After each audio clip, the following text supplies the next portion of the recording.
Elias civilization began with cities, evolved with writing, but one of history's greatest mysteries remains unresolved.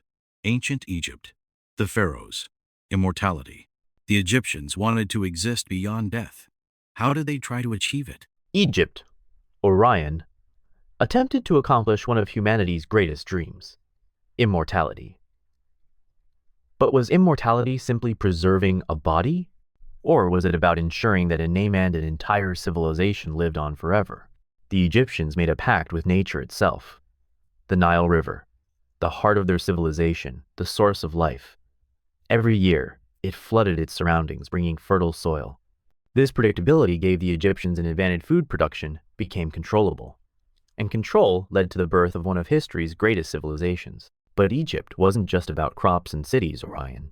They saw the world as a vast, interconnected system. Nature, gods, death, and life. Everything was a cycle. And at the center of this cycle stood the pharaohs. Yes. The pharaoh was not just a king, was a god. His blood was divine. His duty was to maintain order, known as Maat. In Egypt, everything had a balance, and if this balance was disturbed, it meant famine, war, and chaos. This made the pharaoh's existence not just politically significant, but cosmically essential. But every pharaoh knew one thing: Orion. That they were mortal? Exactly, and that's why they chased immortality.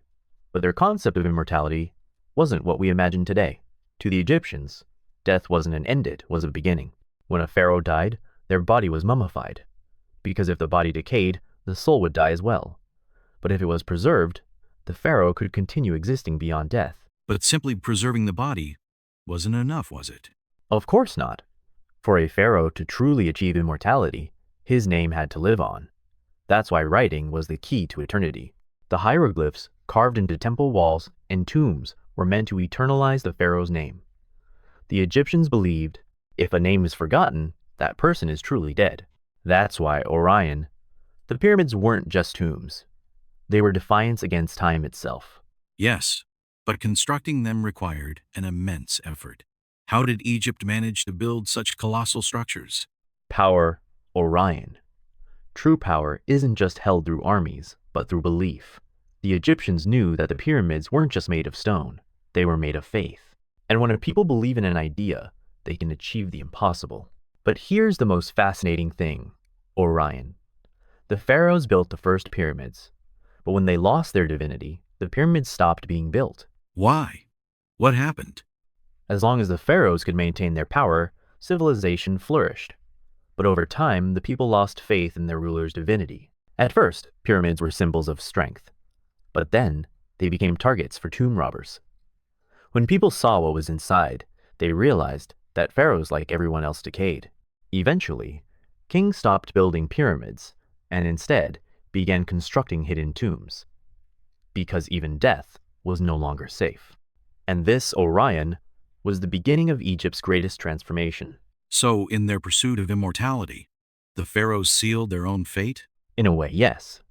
But their greatest legacy wasn't just their pyramids, Orion.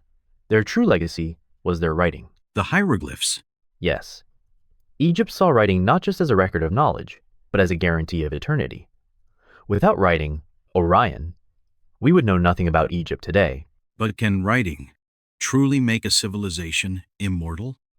If writing survives, memory survives. But here's the interesting part, Orion. If writing truly preserves everything, why did Babylon take a different path? Babylon, Hammurabi, the laws. Yes, Orion. Egypt rose with gods and pharaohs, but Babylon was ruled by laws. And that leads us to our next great story: the Towers of Babylon and Hammurabi's Code.